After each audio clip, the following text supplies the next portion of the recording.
And I now call Terry Cooper from Colchester to speak on behalf of option B. Good morning, conference. My name is Terry Cooper, and for those who don't know, I'm a first-time conference delegate and speaker. Thank you. I'm here to support the motion, and in particular lines 35 to 50, which is to give tenants more power and more security. Since graduating 2 years ago, myself, my friends and my colleagues have had extensive experience of the private rental sector, with landlords both good and bad.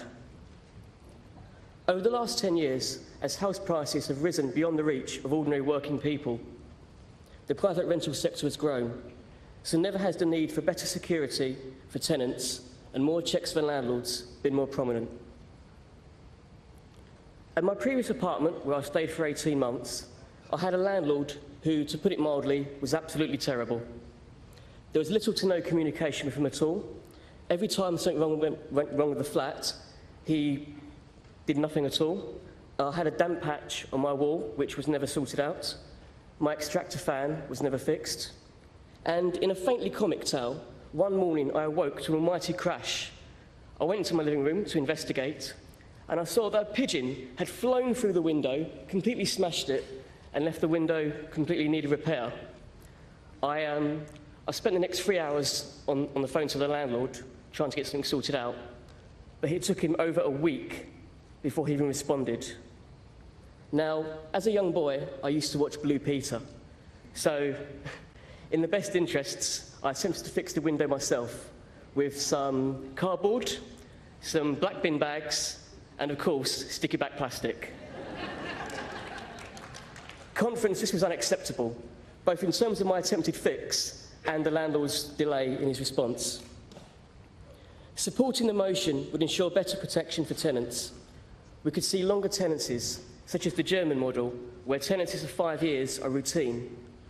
And I believe in Germany, over 65% of residents are in the rental sector. We'd also see the introduction of a housing ombudsman who would act as a third party for disputes between landlords and tenants.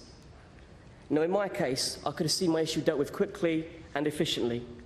I may have even been given some compensation, but most of all, it would have left my landlord with nowhere to run and nowhere to hide.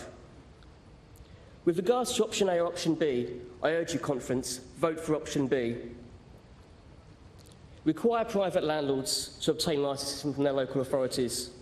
We would then see a national minimum standard, and we have local control by local authorities' discretion to add additional standards.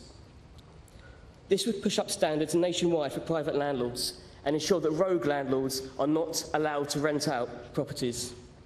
We'd also see a better relationship between landlords and tenants, which can only be a good thing. Conference. Everyone has the right to expect a decent standard of living, especially when tenants are paying so much money in extortionate fees and extortionate rents. We must not forget that this is an extremely important area which affects many people's lives. We owe it to ourselves as a society to ensure decent housing standards are in place. So maybe, just maybe, tenants in rented accommodation can no longer be treated like second-class citizens. Conference, support the motion and support option B. Thank you very much. Thank you, Terry. Will Catherine Smart please stand by? And I now call Councillor Keith House from Eastleigh.